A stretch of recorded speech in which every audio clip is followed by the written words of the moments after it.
Boa tarde, hoje é com muito prazer que a gente vai receber a professora Sayuri Miyamoto.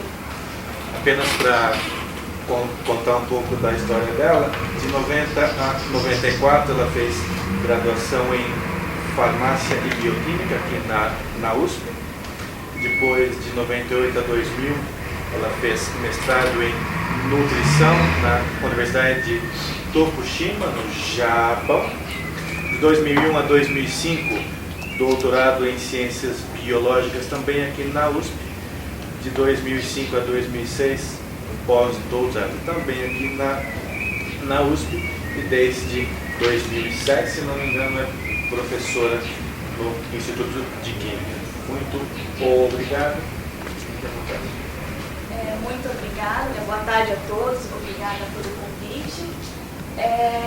Bom, eu fiquei pensando bastante no que eu poderia contar para vocês e eu achei que talvez fosse interessante esse assunto que a gente vem trabalhando bastante, que é a caracterização, né, de produtos de oxidação de lipídios através de técnicas cromatográficas acopladas à espectrometria de massa. Bom, um resumo do que eu pretendo falar aqui para vocês, né?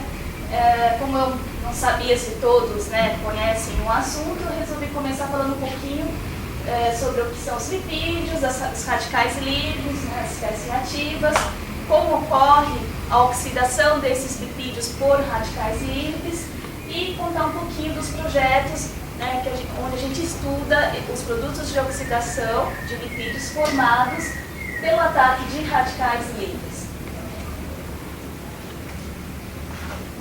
Bom, lipídios. Né?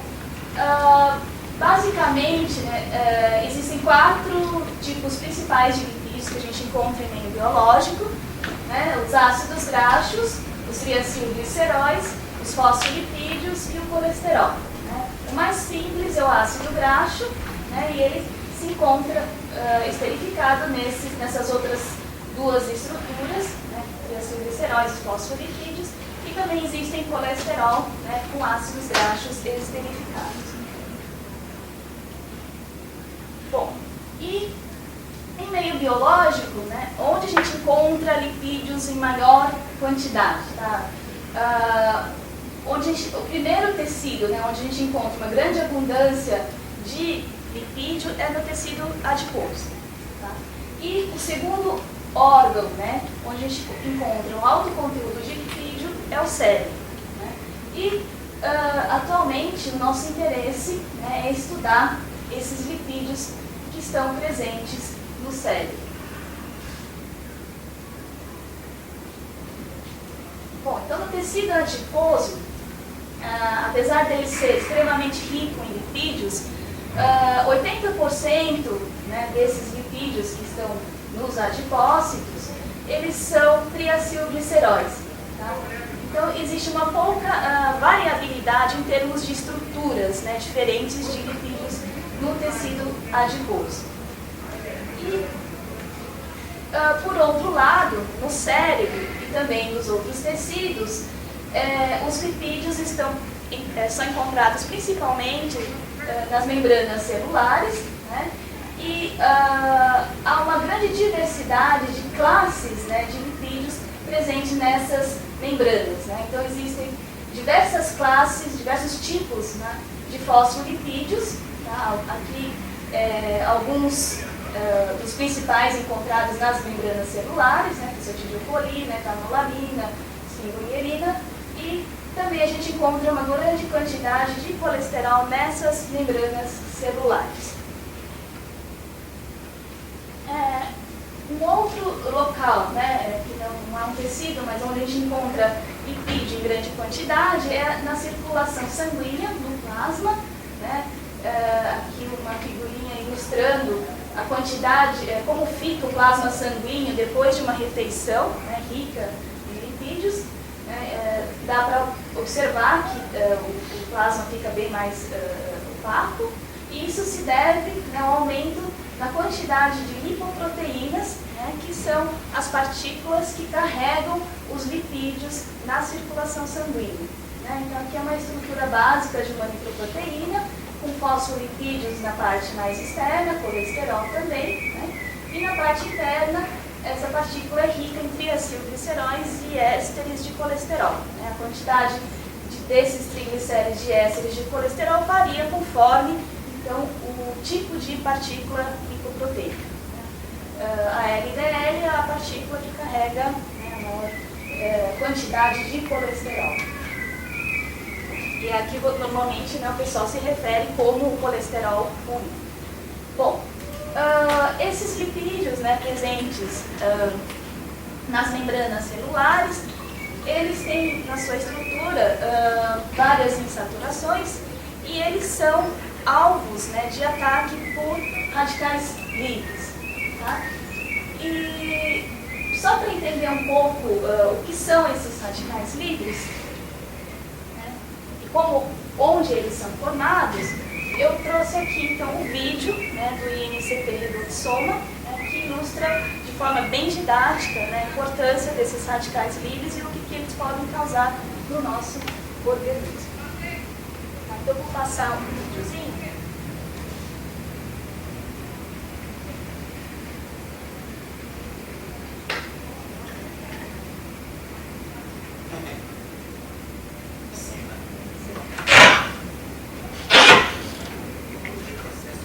São importantes.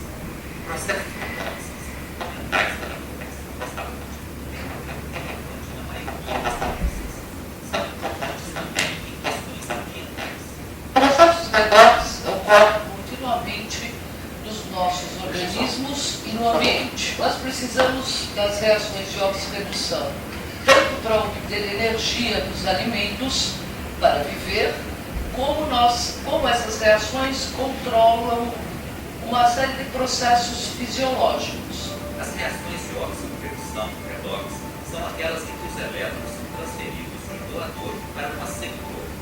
A oxidação é a perda de elétrons e a redução é o ganho de elétrons.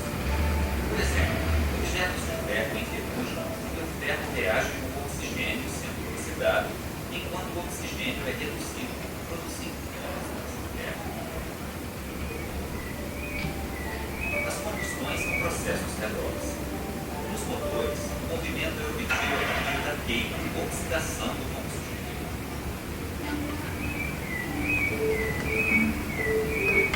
Ar e combustível se misturam na câmara de combustão, onde são comprimidos.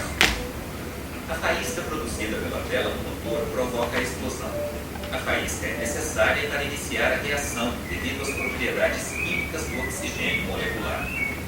Reações de oxidação liberam a energia que movimenta o veículo. Por exemplo, em nossos automóveis movidos a álcool, acontece a oxidação do álcool pelo oxigênio. Os seres humanos obtêm a energia necessária para viver a partir da oxidação dos alimentos. E a produção de energia se dá no interior das células.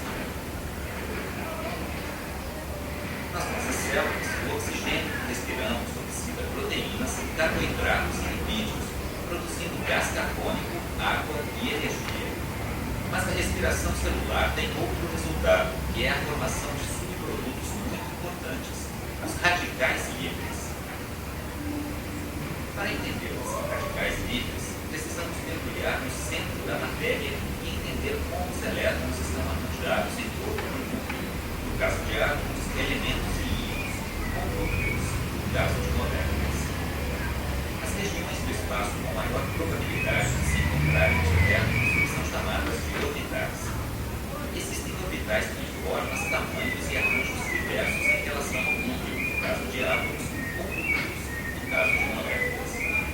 Esses orbitais vão ser ocupados pelos elétrons de forma a resultar no arranjo mais estável, ou seja, de menor energia. À primeira vista, poderíamos esperar que um átomo tivesse a sua menor energia quando todos os elétrons estivessem em um orbital de menor energia, o orbital 1s. Mas, exceto para o hidrogênio e o hélio, isso nunca pode acontecer. Em 1925, o cientista Wolfgang Pauli descobriu que não mais que 2 elétrons podem ocupar o dado orbital.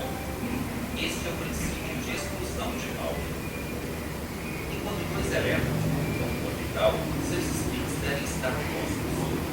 essa razão, esses elétrons são chamados de elétrons emparelhados. Quando um elétron encontra-se sozinho no orbital, dizemos que ele está desemparelhado. Radicais livres são moléculas ou átomos com elétrons desemparelhados. Como os radicais livres são formados nas células durante a respiração? Mitocôndria é como se fosse a bateria da célula. Ela realmente fornece energia para a célula funcionar. E o que ela faz é transformar a energia dos alimentos numa energia que a célula consegue usar, que é uma molécula chamada ATP.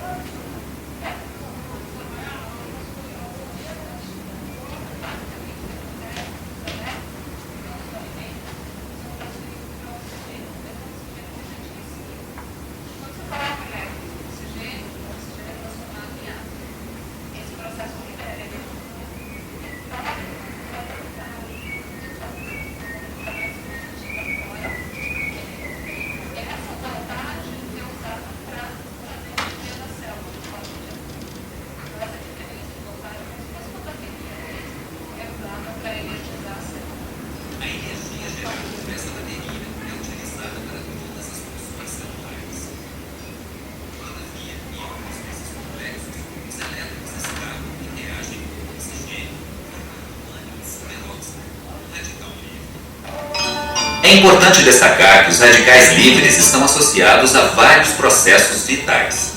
Entre os benefícios, podemos destacar a defesa contra micro-organismos invasores e também a função de mensageiros celulares.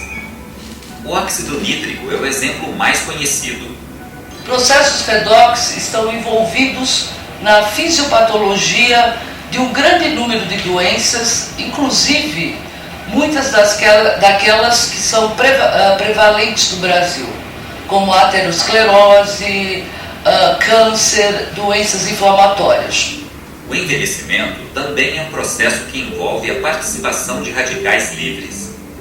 No Brasil, o Instituto Nacional de Ciência e Tecnologia de Processos Redox em Biomedicina, Redoxoma, pesquisa diferentes processos de óxido-redução.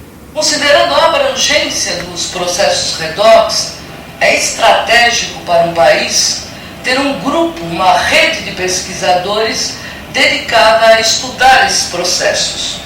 Uma linha de pesquisa coordenada pela professora Alicia Kowaltowski procurou reproduzir em laboratório os benefícios de uma dieta com restrição calórica.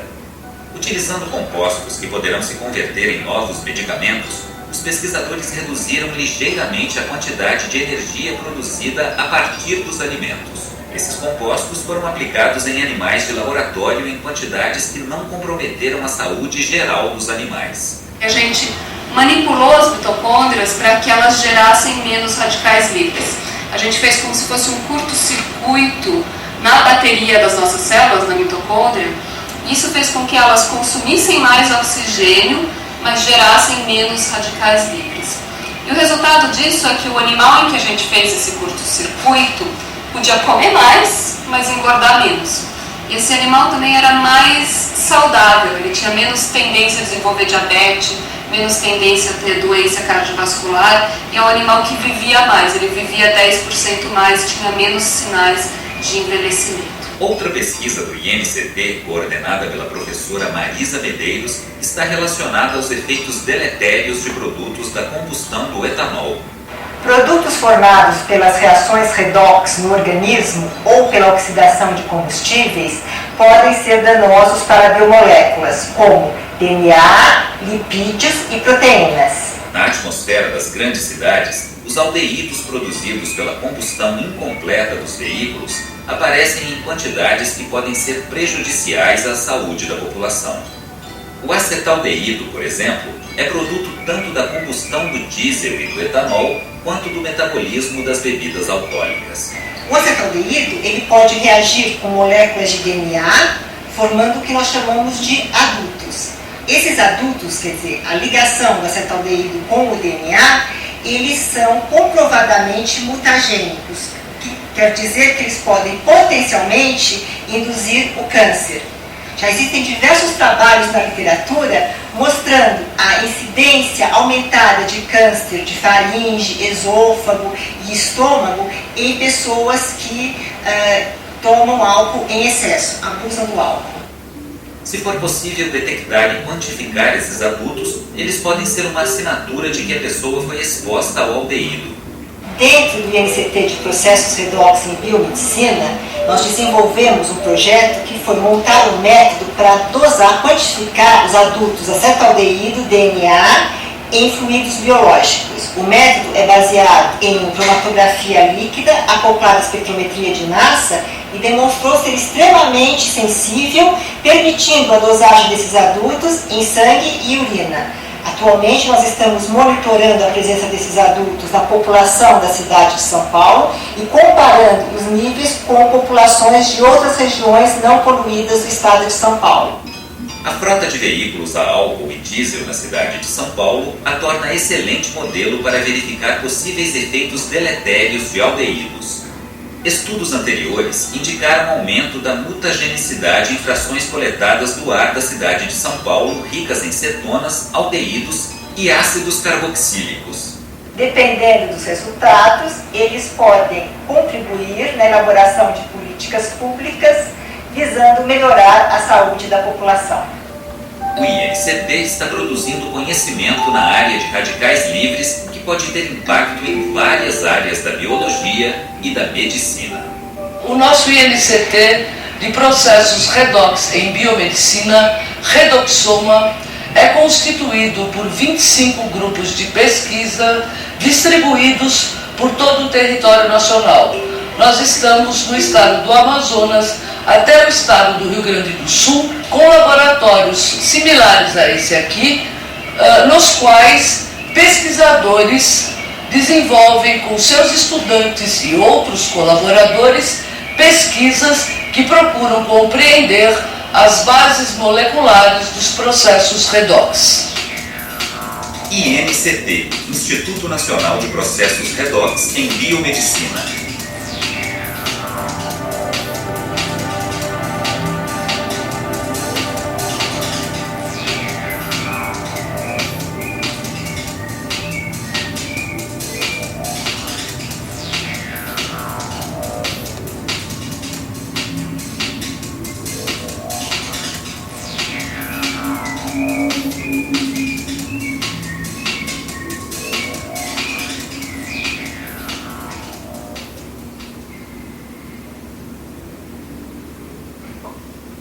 Para tentar, o áudio estava meio ruim no meio, não sei se vocês conseguiram acompanhar tudo, mas isso para tentar mostrar para vocês onde que radicais livres são formados, o que são esses radicais livres e quais as implicações desses radicais livres. Então, tem vários grupos estudando essas implicações de radicais livres em meio biológico. O nosso grupo, então, estuda principalmente a ação de radicais livres, que são produzidos no metabolismo normal das células. A mitocôndria produz radicais livres, e esses radicais livres, então, eles podem atacar as membranas celulares e outras biomoléculas. Você tem ideia de qual é a vida média do radical livre? Ele varia bastante. Em geral, é muito curto, tanto que é difícil você medir, fazer medidas de um radical livre. É menos de microsegundos. Mas também tem radicais livres bastante estáveis, dependendo da estrutura do radical, o radical torna-se estável e isso dura, sei lá, horas, enfim. Tem radicais, depende da estrutura do radical livre. O radical livre, que a gente chama de mais lesivo, é aquele que é o mais reativo. Então é o que tem o menor tempo de vida. O radical hidroxila, por exemplo, é o que tem o menor tempo de vida. Ele, a partir do momento que ele é formado, ele reage imediatamente com o que tiver ao redor dele. E ele é o considerado mais reativo. Bom, então, a consequência do ataque de radicais livres aos lipídios é um processo chamado de oxidação de lipídios. E esses radicais, em geral, atacam, né, os lipídios contidos nas membranas celulares, onde a gente encontra ácidos graxos poliinsaturados, né, esterificados ao fosfolipídio, né, e aí esse radical livre ele inicia uma reação em cadeia, né, uma reação em cascata, onde um radical livre, né, ataca uma molécula de lipídio, gerando um radical na cadeia do lipídio, e esse radical na cadeia do lipídio ele reage rapidamente com o oxigênio, gerando novos radicais, radicais livres que propagam, né, essa reação de oxidação, né, então amplificando o dano na membrana celular. O produto primário dessa reação de oxidação são os hidroperóxidos de lipídios e nós temos focado então o estudo desses hidroperóxidos de lipídios. Sabe dizer por que as cadeias monoinsaturadas oxidam menos do que as poliinsaturadas? É que depende, na verdade, depende da energia de ligação do hidrogênio que está ligado ao carbono, né? Então, no monoinsaturado, o hidrogênio que está ligado a esse carbono, por exemplo, ou a esse carbono, ele tem uma energia de ligação mais forte. Então, portanto, o radical livre tem uma dificuldade maior de abstrair aquele hidrogênio, né? Porque o radical livre ele ataca uma molécula insaturada para obter aquele elétron, obter o elétron para ficar pareado, né? No caso do insaturado, a presença dessas duas duplas ligações enfraquece a ligação do hidrogênio que está ligado nesse carbono, que a gente chama de carbono bisalínico, né? Quer dizer, alínico se refere às duplas ligações. Então, no poliinsaturado, você sempre encontra o hidrogênio bisalínico, ligado ao carbono bisalínico, que tem uma energia de ligação muito menor, e o radical livre, então, ele consegue abstrair esse hidrogênio com muito mais facilidade. Por isso que membranas, né, ricas em ácidos graxos poliinsaturados são bem mais suscetíveis do que os monoinsaturados. Esse cara tira o próprio. Ele tira o hidrogênio com o elétron, o átomo de hidrogênio, não um H+. O hidrogênio, ele rouba o hidrogênio juntamente com o elétron.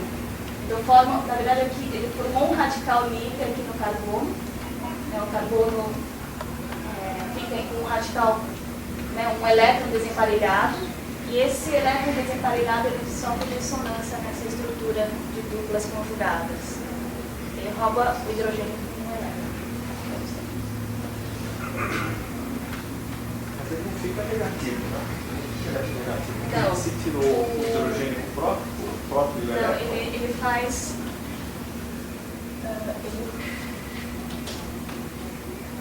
na verdade, ele quebra isso aqui, o carbono,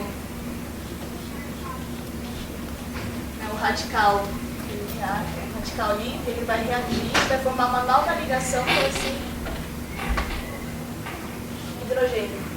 Então aqui, na verdade, ele não fica com nenhuma carga, ele só ficou com um elétron a menos, ele ficou com um elétron desemparelhado. Então fica um radical livre, né, que a gente chama de radical livre. É praticamente neutro, só que ele gostaria de ter mais um elétron. Ele se torna bastante reativo porque para a estabilidade dele ele precisa dos elétrons emparelhados. Bom, então, numa situação fisiológica, esses hidroperóxidos de lipídios que são formados na membrana celular são reparados, né? Existem diversas enzimas, que a gente chama de enzimas antioxidantes, que neutralizam esses hidroperóxidos.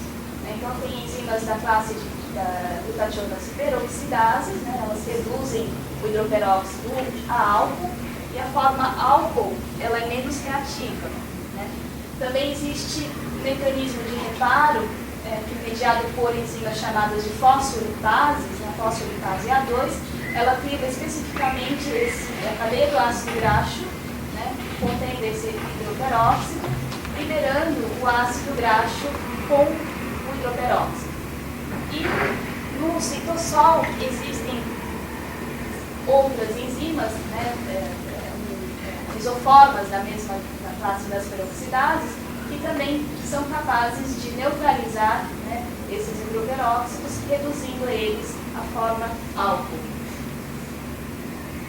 Porém, existem, né, situações em que esse sistema não é capaz de eliminar completamente esses hidroperóxidos de ácidos graxos e esses hidroperóxidos de ácidos graxos, na presença principalmente de metais livres e outros oxidantes biológicos, eles geram novamente radicais livres, né? A gente chama esses radicais de radicais peroxila e alcoxila, que vão propagar, né, as reações radicalares em cadeia para outros compartimentos e outras biomoléculas. Então, além disso, esses radicais eles sofrem reações de decomposição e geram uma série de produtos, né, aldeídos, cetonas e hipóxidos, que são bastante citotóxicos, né? Um exemplo que foi dado no vídeo do INCT, o aldeído, o acetaldeído, né, ele modifica DNA, promovendo danos, né, e podendo causar, levando ao câncer, né. Bom, então tanto esses radicais formados na decomposição desses hidroperóxidos, quanto os produtos da decomposição desses hidroperóxidos, eles causam danos em biomoléculas, e isso está relacionado com uma série de doenças. E, além desses antioxidantes enzimáticos que eu mencionei aqui, existem vários antioxidantes não enzimáticos, né, entre eles vitaminas, vitamina E, vitamina C, carotenoides, polifenólicos, né. Esses principalmente a gente encontra em vinho, suco de uva, enfim, e eles têm um papel importante em neutralizar esses radicais livres formados em meio biológico. Bom, então eu comentei com vocês que a gente estuda principalmente os produtos primários da peroxidação lipídica, que são esses hidroperóxidos de lipídios, né? Esses hidroperóxidos de lipídios, eles podem estar em estruturas simples, como em ácido graxo.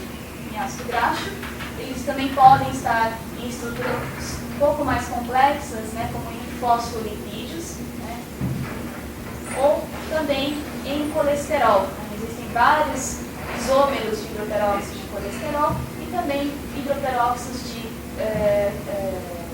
ésteres de colesterol. Então, esses produtos de oxidação, incluindo os hidroperóxidos, eles estão aumentados em diversas condições patológicas. Tem vários estudos que mostram uma elevação no nível desses lipídios oxidados. O exemplo mais clássico, né, é a aterosclerose. No processo da aterosclerose, há um aumento na formação de produtos de oxidação de lipídios, principalmente os produtos de oxidação de lipídios em LDL. Né? Reações inflamatórias também levam à formação de vários produtos oxidados. As reações inflamatórias, em geral, envolvem formação de radicais livres, e esses radicais livres aumentam, né, levam à formação de vários produtos de oxidação de lipídios. Cânceres também, existem vários estudos mostrando que em certos tipos de câncer tem a elevação no nível de lipídios oxidados. E doenças neurodegenerativas também, né, como eu mencionei para vocês, o cérebro é o segundo tecido mais rico em lipídios no organismo, né, então, portanto, esses lipídios também, né, existem várias doenças neurodegenerativas em que há uma elevação nesses níveis de lipídios oxidados. Bom, então o nosso laboratório, né, tem um grande interesse em estudar esses lipídios oxidados, né, e para isso a gente tem desenvolvido metodologias de análise, né, principalmente para detectar esses produtos de oxidação em meio biológico, né, onde normalmente eles se encontram em uma quantidade bem pequena. Então a gente precisa usar métodos bastante sensíveis, né, para poder detectar esses lipídios oxidados. Para isso, a gente usa basicamente técnicas de cromatografia, né, principalmente HPLC, acoplado à espectrometria de massa. Né. A caracterização de alguns lipídios oxidados que a gente lipídios oxidados, principalmente aqueles novos, né, que a gente tem caracterizado, a gente também complementa através da utilização de técnicas de RNA. Além disso, para estudar mecanismos de reação envolvendo esses produtos de oxidação de lipídios, a gente tem feito também, utilizado também marcação isotópica. Eu vou mostrar para vocês alguns resultados de lipídios oxidados usando marcação com oxigênio 18. Quando você faz isso, você tem que destruir uma célula? Sim, normalmente para análise desses produtos de oxidação, a gente faz um homogenato, né? A gente coloca como se fosse um liquidificador, aquele tecido, o cérebro, por exemplo, e como os lipídios são solúveis em solventes orgânicos, normalmente é feita uma extração com solventes orgânicos e esse extrato orgânico, então, é injetado no equipamento para análise. Esse processo não pode produzir uma oxidação? Sim, pode produzir oxidação, por isso que tem que ser feito com bastante cuidado, né, trabalhar em temperatura baixa, colocar antioxidantes no processo de extração, né, e também quelantes de metais, porque metais também são, né, oxidantes potentes que catalisam as reações de oxidação. Bom, hoje a técnica a gente tem utilizado bastante, então, para caracterizar esses lipídios, né, a espectrometria de massa. Essa técnica tem sido muito utilizada na área de estudo, né, que vem crescendo bastante nos últimos anos, que é a área de lipidômica. Né, então, como comentei, né, para a gente estudar esses lipídios ou os produtos de oxidação de lipídios, é importante fazer uma extração, né, dos lipídios e a análise desses lipídios através da espectrometria de massa. Bom, então, por que a espectrometria de massa? Né? A espectrometria de massa ela é muito útil, né, nesses estudos porque é uma técnica que tem uma alta sensibilidade. Né? Então, hoje em dia é possível detectar produtos, né, compostos em níveis de detecção que chega a pico, femto até atomols. Né?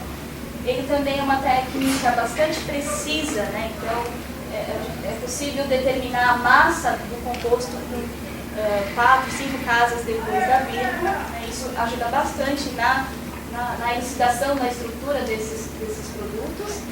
É uma técnica bastante rápida, né? Se você já tem a amostra extraída, né, simplesmente você injeta dentro do espectrômetro de massa. Né, se você não estiver usando uma coluna, uma injeção, a gente chama de injeção direta dentro do espectrômetro de massa, ele te dá a resposta em alguns minutos. Assim, né? Então é uma técnica bastante rápida de análise e também ela permite uma ampla gama de aplicações, porque ela uma técnica que permite você analisar moléculas bem pequenas, né, desde 10 gramas por mol até 10 a oitava, né, gramas por mol, né, que são, como, por exemplo, proteínas. Né. Então, tem uma ampla gama de aplicações, muito utilizada na área de proteômica, né, na área de desenvolvimento de novas drogas, enfim. E no nosso laboratório, então, a gente tem aplicado essa técnica, né, de espectrometria de massa para tentar detectar esses produtos de oxidação de forma bastante específica e sensível. Bom, só para contar um pouquinho do histórico, né, do espectrometria de massa, né, existem vários, o desenvolvimento da espectrometria de massa, né, inclui vários prêmios Nobel na área de física, química, né? Em 2002, o John Fane e o Koichi Tanaka levaram um prêmio na área de química. Né? O John Fane foi quem descobriu a técnica de eletrospray, né? De ionização por eletrospray, que é uma técnica bastante branda de ionização que permite detectar a massa das moléculas da forma intacta. Tá? E o Koichi Tanaka ele desenvolveu uma técnica, né, que é o molde, que é uma técnica que permite analisar proteínas. Então as proteínas são colocadas juntos com uma matriz e através da utilização de laser, essas proteínas são ionizadas, vão para a fase gasosa e são então, a massa delas então, são analisadas pelo espectrômetro de massa. Então, a técnica mais utilizada, né, para análise de moléculas pequenas, como os lipídios, né, é a técnica de eletrospray, é a técnica que a gente usa no laboratório. Né? Então, nessa técnica, o solvente contendo a amostra, ela entra dentro de um capilar, onde sofre uma vaporização, produzindo gotículas bem pequenas, né, do solvente. Esse solvente ele vai sendo evaporado através de fluxo de nitrogênio.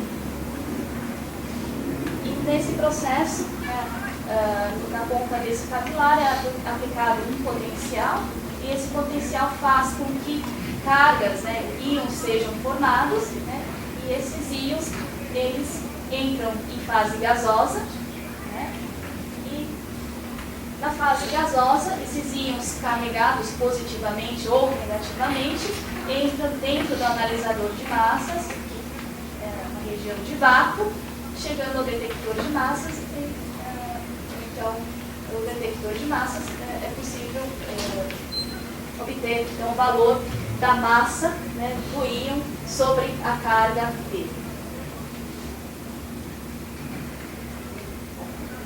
Existem diversos espectrômetros de massa, né, disponíveis no mercado.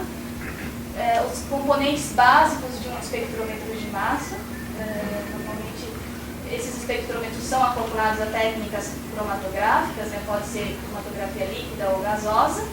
Né.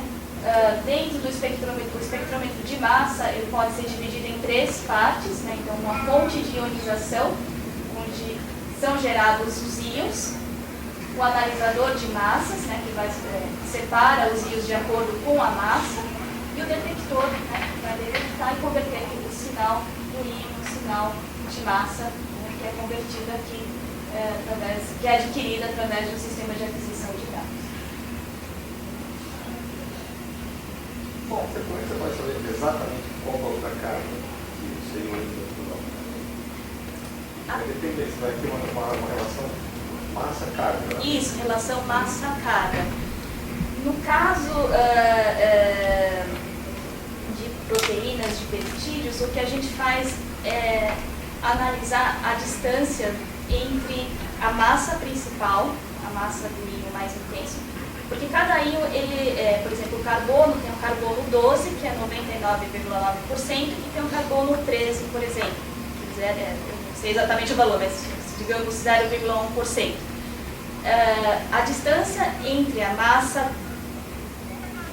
dele com o do isótopo, se ele for 1, a carga é 1. Se ele estiver duplamente carregado, essa distância entre esses isótopos vai ser menor. Então vai ser meio. Se a distância entre a massa dos isótopos for meio, é porque ele tem 2 cargas. Se for 0,3, é porque ele tem 3 cargas. Então, no caso de peptídeos, normalmente se faz assim. E acredito também que eu acho que outras massas também. É só você ver a distância da massa principal em relação ao isótopo dele. Sim, mas na sua curva lá você tem picos. O que diz a resolução que você tem quando você faz essa determinação? Como assim? Porque pode ter casos que seu pico é mais largo, mas é mais... Isso depende, até vou mostrar aqui. Bom, depende da capacidade também de resolução do teu espectrômetro de massa. Nem todo espectrômetro de massa consegue resolver esses picos, né?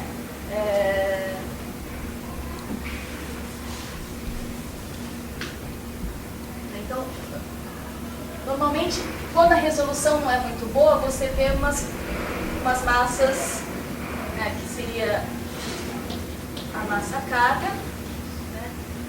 Então, essa separação, né, sei lá, essa massa aqui seria 300, isso aqui seria 301.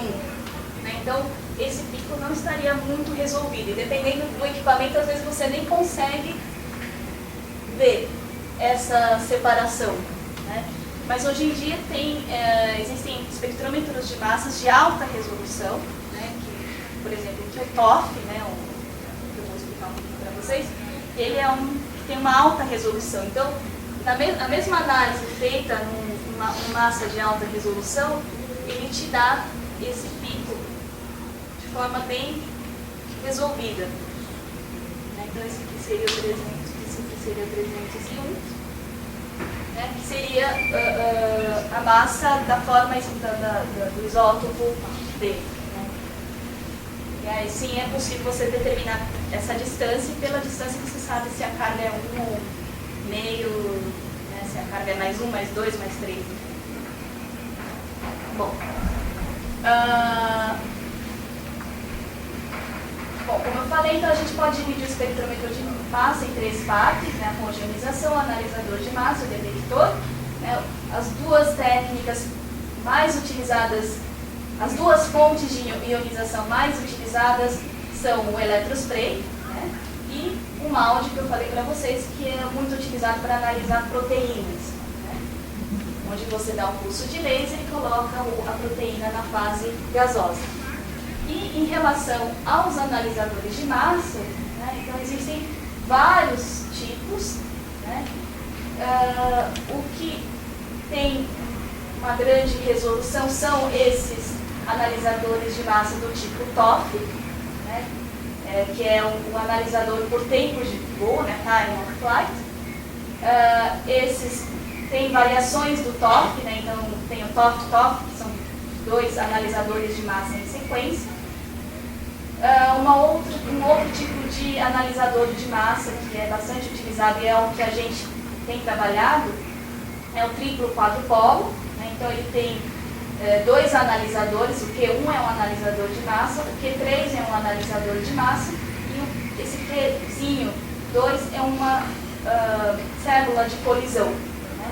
Então esse tipo de equipamento, né, que a gente fala massa-massa, né, MS-MS, ele é muito útil para caracterizar moléculas, porque ele permite você fragmentar essa molécula. Então, TOF, ele permite você selecionar uma molécula de interesse no primeiro analisador, fragmentar através da colisão com gases, normalmente gases neutros, e analisar os fragmentos no segundo analisador. Esse tipo de massa é muito útil para caracterizar moléculas. E tem combinações, né, de quadrupolo, seria esse daqui, com TOF, né? Quadrupolo TOF. Tem outros tipos de analisadores de massa onde é possível traquear o íon dentro, né, do analisador, e isso possibilita você mandar fragmentar essa molécula N vezes. Né? Então, ao invés de você ter apenas uma fragmentação, que seria o caso do triplo quadrupolo, né, no Ion Trap é possível você segurar a molécula, trapear a molécula aqui dentro, fragmentar, segurar novamente o fragmento, fragmentar novamente e assim por diante. E tem o FTMS, né, que é uma massa de maior, né, mais alta resolução. Bom, então eu já falei para vocês. Em geral, para as nossas análises, a gente usa muito o espectrômetro de massa em tandem, né, que é composto de 2 analisadores de massa, MS e MS. Então, o que a gente usa é o triplo quadrupolo, né, o primeiro analisador, o segundo analisador e uma célula de colisão no meio. Né. Então, a vantagem dessa técnica é que você consegue selecionar um produto de interesse, um composto de interesse no primeiro analisador, MS1, fragmentar esse composto de interesse e analisar os fragmentos desse composto no segundo analisador. Bom, então, basicamente, o que a gente usa para as nossas análises, né, é a cromatografia líquida acoplada ao espectrômetro de massa em tanque. E agora eu vou contar um pouquinho para vocês dos projetos, né, envolvendo análise desses produtos de oxidação de lipídios por espectrometria de massa. Tá. Esse projeto que eu chamei de projeto 1, é um projeto que eu desenvolvi durante o meu doutorado, né, onde um dos objetivos do estudo era investigar a formação de oxigênio singlete na decomposição de peróxidos de lipídios. Então, os hidroperóxidos de ácidos graxos, eles podem se decompor, né, e existe, na época que eu comecei o doutorado, existiam alguns dados bem antigos, né, mostrando que peróxidos orgânicos, não peróxidos de lipídio, mas peróxidos orgânicos, sofrem, né, decomposição, formando oxigênio singlete. E aí a nossa intenção era realmente checar, né, comprovar se isso poderia acontecer, né, com peróxidos de relevância biológica, como os hidroperóxidos de ácidos graxos. E aí, bom, só contando um pouquinho o que é esse oxigênio singlete, né, o oxigênio singlete é uma espécie reativa de oxigênio. Ele não é um radical livre porque ele não tem um elétron desemparelhado, mas ele é tão reativo quanto um radical livre, né? Ele tem um orbital vazio, então ele ataca biomoléculas para completar aquele orbital vazio com elétrons. Normalmente ele é formado através de reações de fotossensibilização, transferência de energia, e esse tipo de reação é muito utilizado no tratamento de câncer, na terapia fotodinâmica, né, onde o tumor, né, onde é colocado agentes fotossensibilizadores, né, no tumor, irradia-se esse tumor com uma luz, né, e esse agente fotossensibilizante ele sofre excitação na presença da luz, e sofrendo excitação ele transfere a energia, né, de excitação para o oxigênio molecular fundamental, que é convertido no oxigênio excitado singlete. E esse oxigênio singlete ele é bastante reativo e mata a célula tumoral. Um outro papel importante do oxigênio singlete é observado nos mecanismos de defesa do sistema imune, né? Então, no processo de fagocitose, por exemplo, de bactérias, no fagossomo são produzidos diversas espécies reativas, né, incluindo radicais livres e outras espécies não radicalares, que, em conjunto, né, atacam a bactéria e promovem a morte da bactéria. E o oxigênio singlete é um desses oxidantes. Bom, então como que a gente fez para estudar, né, comprovar que hidroperóxidos de lipídios poderiam gerar essa espécie excitada? Então a nossa estratégia foi sintetizar hidroperóxidos de ácidos graxos marcados com o isótopo 18 do oxigênio, né? Então, para isso a gente comprou um cilindro com oxigênio 18, né, fez uma reação de fotossensibilização, e essa reação gera vários hidroperóxidos de ácido graxo marcado com o oxigênio 18. Bom, para comprovar que esse hidroperóxido, né, de ácido graxo está marcado com o oxigênio 18, a gente fez a análise pelo espectrômetro de massa. Né, no espectrômetro de massa é possível, então, observar, né, a massa do íon, que a gente chama o íon mais intenso, né, o íon molecular, né, que no caso do não marcado é 311 e do marcado é 315, né, e esse acréscimo de 4 unidades de massa indica que o seu composto está marcado. Bom, aí usando esses hidroperóxidos marcados, a gente fez várias reações com oxidantes capazes de decompor, promover a decomposição desses hidroperóxidos, e a gente detectou o hidroperóxido, o oxigênio singlete marcado usando captadores químicos.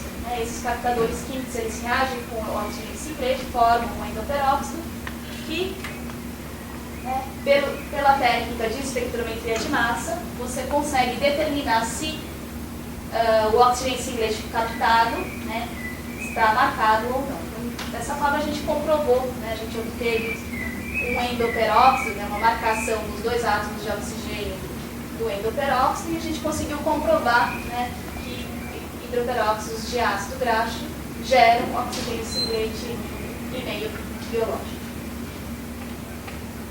E o segundo projeto é um projeto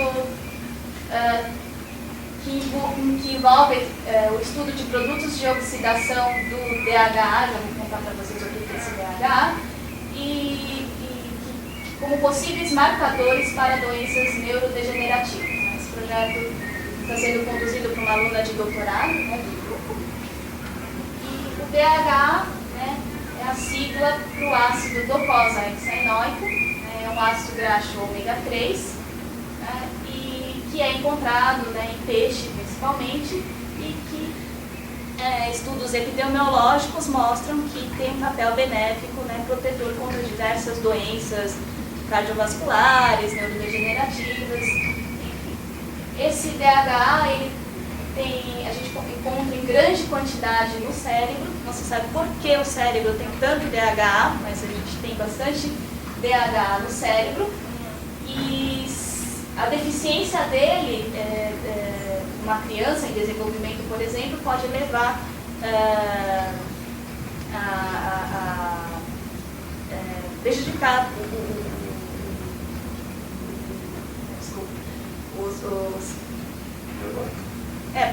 desenvolvimento dos neurônios, as funções cognitivas da pessoa.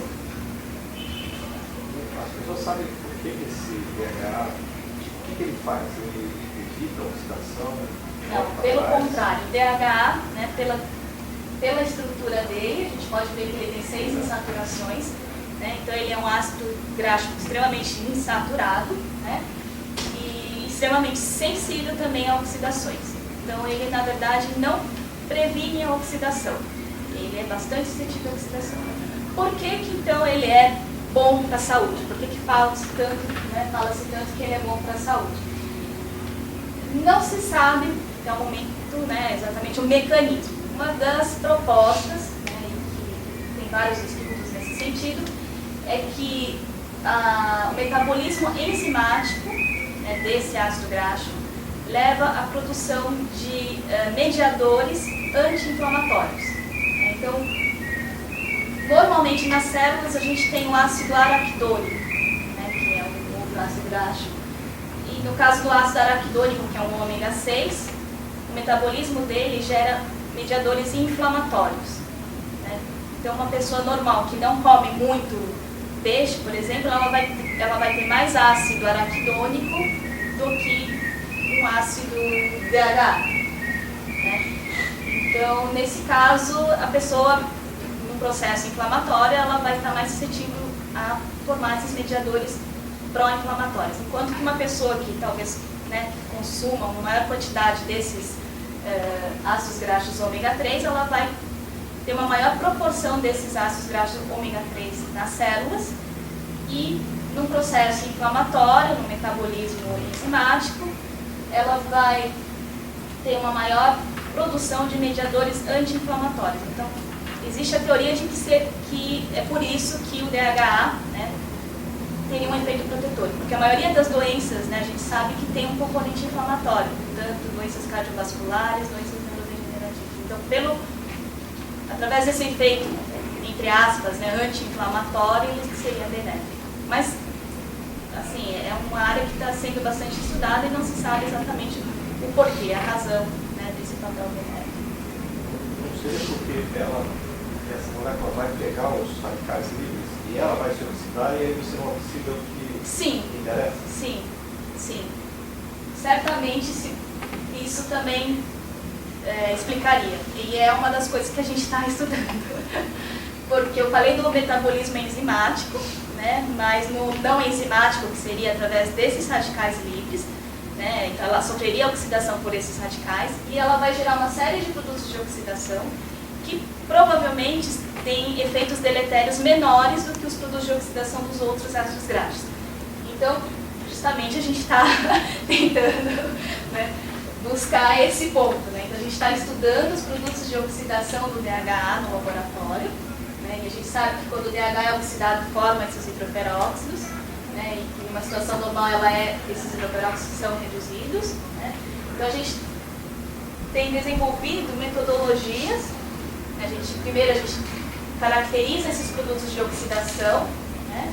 E depois o que a gente tem trabalhado é na detecção, né, desses produtos de oxidação. Então, através de medida desses produtos de oxidação, a gente tem como, né, quantificar o quanto o DHA está sendo oxidado em uma situação no cérebro, por exemplo. Uma doença neurodegenerativa, por exemplo. E isso não é produzido no corpo. A pessoa não tem isso aí só pode vir externamente. Sim. O organismo só consegue produzir ele se você também consumir um ômega 3. Porque existe ácidos graxos ômega 3 com cadeias mais curtas e com menos insaturações. O ácido linolênico é um ômega 3, 18 carbonos e 13 insaturações. Então ele é considerado um ácido graxo essencial. E se você consome esse ácido graxo, o organismo consegue sintetizar o DHA a partir do ácido linolênico. Ou então, a outra forma é só você consumir. Mas de qualquer forma, você tem que consumir ácido graxo ômega 3, senão o organismo não possui vias enzimáticas de síntese desse ácido graxo. Bom, e aí a gente faz a mesma coisa, né? A gente, primeiro, para estudar esses produtos, a gente sintetiza esses produtos em laboratório, a gente faz isso através do processo de fotossensibilização, né? E aí a química disso é bastante complexa, porque quanto maior o número de insaturações, maior é o número de produtos de oxidação, né, de isômeros, né, de posição desses hidroperóxidos que são formados. Na reação com oxigênio e cerveja, por exemplo, são formados 12 isômeros de hidroperóxidos. E aí o objetivo foi, então, separar, né, todos esses isômeros, né, esses números indicam a posição do hidroperóxido na cadeia do DHA, e a gente conseguiu, né, a aluna do doutorado, ela purificou todos esses isômeros. E por quê, né, a gente está fazendo isso?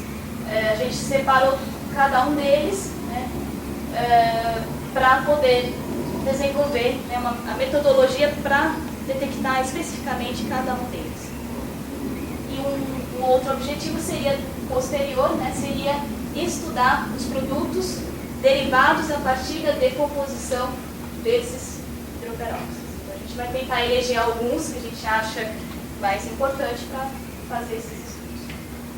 Bom, então, para analisar especificamente cada um desses isômeros, né, então a gente usou a técnica de cromatografia, né, que separa os compostos de acordo com a polaridade, né, e a técnica de espectrometria de massa em tandem, né, MS-MS, onde a gente seleciona a massa de um íon precursor, fragmenta, e no segundo analisador, ao invés de analisar todos os fragmentos, a gente seleciona um fragmento que seja específico daquele produto de interesse. Então a gente fez isso para cada um, né, dos isômeros desses hidroperóxidos. A gente selecionou, né, fragmentos que são específicos para cada um deles e montou um método que a gente chama de MRM, né, onde a gente monitora um íon precursor específico e um íon fragmento específico. Isso aumenta bastante a especificidade da análise e também aumenta bastante a sensibilidade da análise. E aí, aplicando, né, essa metodologia, né, aqui, injetando uma mistura, né, que seria um cromatograma de separação dos hidroperóxidos de DHA, a gente não consegue resolver todos os 12 picos, né, 12 isômeros, mas usando a técnica de MRM, né, específica para cada um desses isômeros, a gente consegue detectar especificamente, né, cada um desses isômeros, onde ele se encontra dentro do cromatograma. Bom, a ideia nossa, né, agora com a técnica desenvolvida, é utilizá-la, né, para detectar esses produtos de oxidação do DH no cérebro. Então a gente tem modelos de doença neurodegenerativa, né, no laboratório, e a gente está tentando aplicar essa metodologia para ver se, né, do decorrer do desenvolvimento dessa doença neurodegenerativa, a formação de todos esses hidroperóxidos ou majoritariamente de algum desses hidroperóxidos. Bom, e aí os outros projetos que a gente tem desenvolvido no laboratório, né, são estudar também os produtos de oxidação do colesterol. Tá?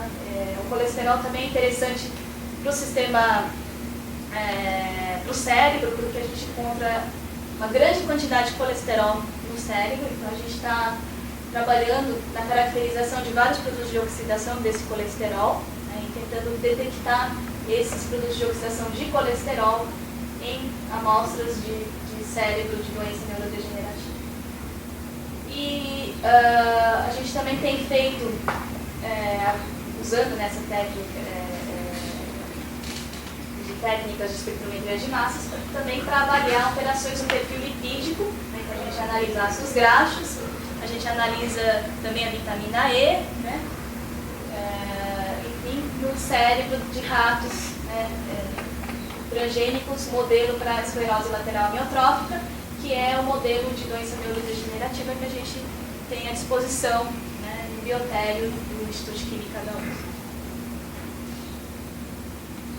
Aí, do colesterol, eu vou falar só rapidamente, então tem vários produtos de oxidação, a maioria hidroperóxidos, né, e epóxidos. Recentemente saiu na literatura vários artigos mostrando que oxidação de colesterol também gera aldeídos de colesterol, e isso geraram publicações importantes em Science e em revistas de alto impacto, né, principalmente porque eles viram que esses aldeídos são formados na reação com ozônio, né, então desconhecia-se que em meio biológico, né, ozônio poderia ser formado. Então são achados bastante controversos na realidade. E o oxigênio singlete que eu comentei com vocês também pode reagir com colesterol, formando aldeídos de colesterol. Então a gente, no laboratório, a gente sintetiza esses aldeídos de colesterol e a gente desenvolveu um método, né, baseado em fluorescência, né, para detectar esses aldeídos de colesterol de forma bastante sensível. Então a ideia foi colocar probes fluorescentes, né, acoplar o aldeído a probes fluorescentes, né, e detectar o adulto fluorescente por cromatografia líquida acoplada a um detector de fluorescência. São os dois picos desses aldeídos que são formados, né, na oxidação do colesterol, tanto pelo ozônio quanto pelo oxigênio singlete. E um outro interesse do laboratório é estudar, então, a modificação desses aldeídos em proteínas.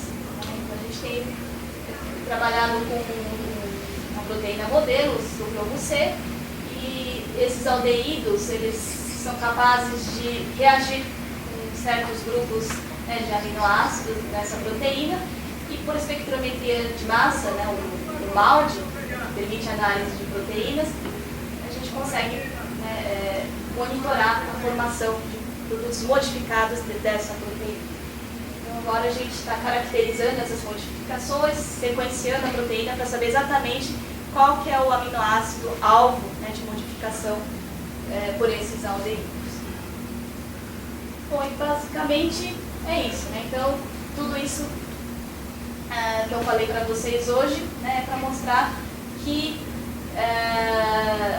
os lipídios sofrem oxidação, né, através da ação de radicais livres, e esses lipídios oxidados estão aumentados em diversas doenças crônico-degenerativas, né, e que as técnicas cromatográficas acopladas à espectrometria de massa são ferramentas extremamente úteis para a caracterização e detecção desses produtos em meio biológico. E basicamente é isso. Então, o laboratório que eu coordeno é o laboratório de lipídios modificados, né, no Instituto de Química, no departamento de Bioquímica. Então, tenho alguns alunos aqui de doutorado e de iniciação científica. Os projetos são financiados pela FAPESP e pelo INCT Reduxoma. E muito obrigada pela atenção. Se tiver alguma pergunta, posso responder com bastante prazer.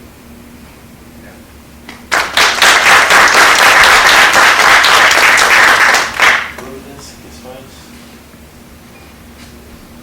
Com relação a esses antioxidantes, a ideia de beta-caroteno, alfa-lipoferol, nós achamos uns números assim, meio estranhos, não sei se é verdade, quantas moléculas de alfa-lipoferol e beta-caroteno teriam uma LDL? Olha, eu não lembro exatamente os números, porque... Mais ou menos, porque parece que o beta-caroteno nós achamos lá de uma molécula por partícula. Uma molécula por partícula. Beta-caroteno.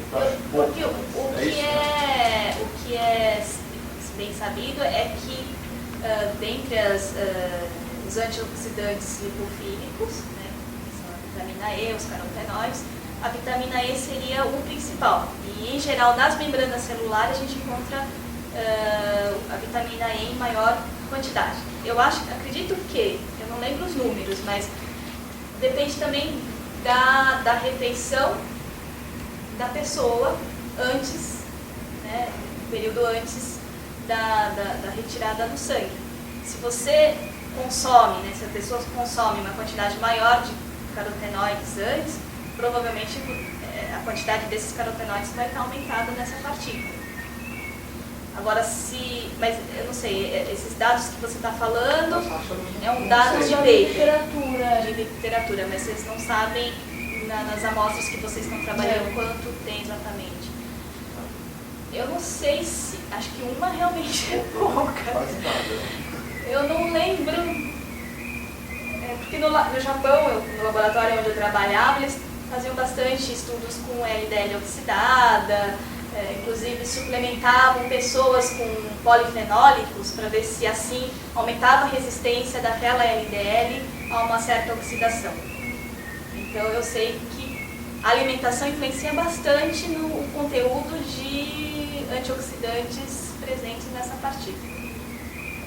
Em termos de número, eu acho que isso pode variar bastante. E essa questão do antioxidante, a diferença dele para o nosso líquido normal que está na membrana é que ele tem uma suscetibilidade maior para ser oxidado, é isso? Não, eu até trouxe um pouco isso. Como é que o antioxidante vai grudar no um exemplo oxidante aqui, mais fácil? Esse aqui seria o exemplo da vitamina... Deixa eu ver se eu vitamina E. Então, se você tem uma membrana, um processo de peroxidação lipídica, você tem a formação desse radical, né? A vitamina E, né, ela tem esse anel bromanol, ele tem uma hidroxila fenólica, um fenol, um grupo fenol. O que acontece é que esse radical ele vai ser neutralizado por esse hidrogênio da vitamina E. Então, os antioxidantes eles têm hidrogênios que são muito mais fáceis de serem retirados, né, pelos radicais livres. Então, a vitamina E, compostos fenólicos, né, então, hidroxila ligada a anéis aromáticos, normalmente o hidrogênio ligado a esse oxigênio ele é fácil de ser abstraído pelo radical. Então, como ele é fácil de ser abstraído, o radical, ao interagir com o antioxidante, ele rouba esse hidrogênio. Né? Então, aqui seria a etapa seguinte, ele roubou o hidrogênio da vitamina E, da hidroxila, do vitamina E, e agora quem vira um radical livre é a própria molécula do antioxidante. Agora, né, qual é a vantagem disso? A vantagem disso é que o antioxidante em geral ele tem uma estrutura que torna esse radical menos reativo. Então esse elétron ele pode entrar em ressonância, enfim, então o radical gerado nessa reação, o radical do antioxidante, ele é muito menos reativo do que o radical do lipídio que ele reagiu. Mas já não fez o estrago naquela... Já. Então, aí, nesse exemplo, é um exemplo onde ele fez o estrago e o radical já começou a fazer o estrago e ele só interrompeu. Ele bloqueou a reação e ele parou. Agora, no caso de membranas, né? No caso de outros antioxidantes, eles podem interceptar o radical antes de interagir com o lipídio. Se ele interagir antes dele atacar o lipídio, aí o lipídio não sofre oxidação. Então ele deve ser mais suscetível à oxidação do que o... Se tiver um antioxidante e um lipídio junto, o radical livre vai atacar o antioxidante com maior velocidade, mais facilmente, né, do que o lipídio. Mas tudo isso tem uma grande discussão também em termos de localização.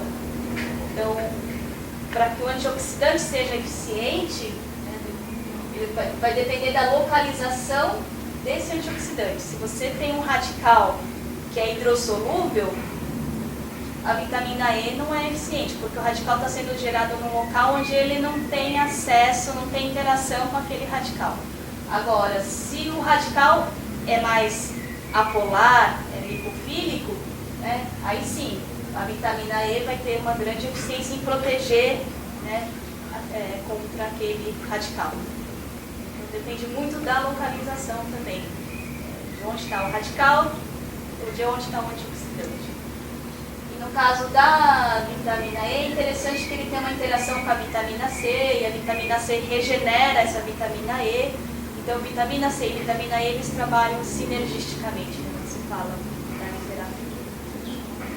Os carotenoides, né, eles são lipofílicos, né, são bem apolares, então normalmente eles estão dentro, né, junto aqui com os lipídios. Então, eles têm provavelmente uma eficiência muito parecida com o da vitamina E, mas depende muito do radical que também ele está reagindo.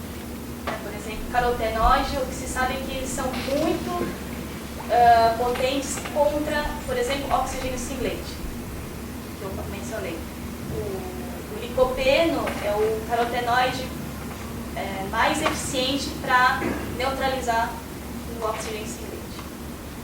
Então, dependendo da espécie oxidante que está sendo gerada, a eficiência, né? A eficiência do antioxidante vai depender da espécie oxidante também que está sendo gerada. Mas os lipofílicos normalmente protegem as oxidações que acontecem ou na LDL ou na membrana celular. Os polifenólicos, né? Eles são mais solúveis, hidrossolúveis, então eles se protegem contra a ação de radicais livres em meios mais polares. Não na região, não na membrana.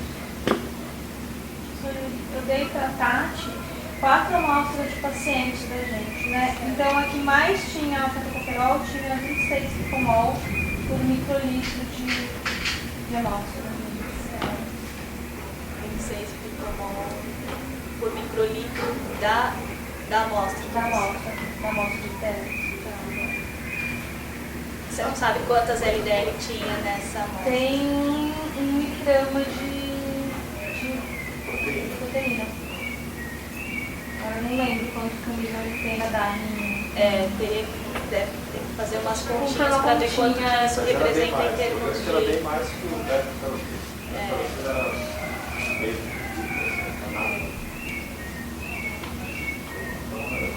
Parece que o alfa-tocoferol seria mais... Vocês estão oxidando essa LDL com que oxidante? Então, essa aí era de paciente mesmo. Era de paciente. Mas às vezes a gente oxida com ferro ou com cobre. Então, aí depende muito também, se a gente pensar em termos de eficiência, no caso do metal, o metal provavelmente vai gerar radicais de lipídio, né? Então esses lipofílicos.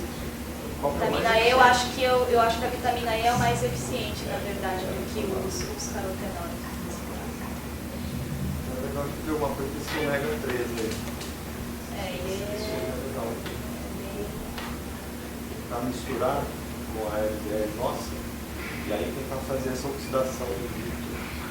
Para ver se até ele protege, seria bem interessante. Aí, precisa mais de nós. Mais trabalho, né?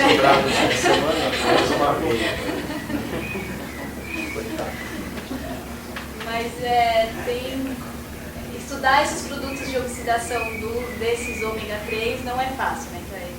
Por isso que eu acho que tem muita coisa ainda que não é conhecido totalmente em relação a esses ômega 3. A gente está tentando achar alguma coisa também. Assim. Na dúvida, come salmão. Na dúvida, acho que é melhor comer. Você falou dos produtos que saem da marca com combustão de álcool, né? Naquele vídeo. Você sabe se nesse teste que eles fazem de inspeção veicular, eles medem isso? Olha, quem saberia responder era a professora Marisa, que estuda exatamente, ela tem até umas colaborações com o pessoal da CETESB. Eu acho que a aldeído eles medem sim. Eu não sei. Eu acho que é importante, principalmente porque os estudos do grupo da professora Marisa mostram mesmo que ela deixou os ratinhos, né, expostos eles têm um lugar que você coloca o carro, o motor deixa o motor ligado e eles ficam respirando esses produtos da combustão. E aí eles monitoram a quantidade de acetaldeído e realmente, né, tem um aumento, né, de lesões em DNA. Eles conseguem detectar produtos de adultos, né, desses aldeídos com o DNA. Então realmente, se você tem uma maior quantidade de acetaldeído, você tem uma maior quantidade desses adultos. E aí isso pode ser mutagênico, tem câncer de pulmão, tem vários problemas.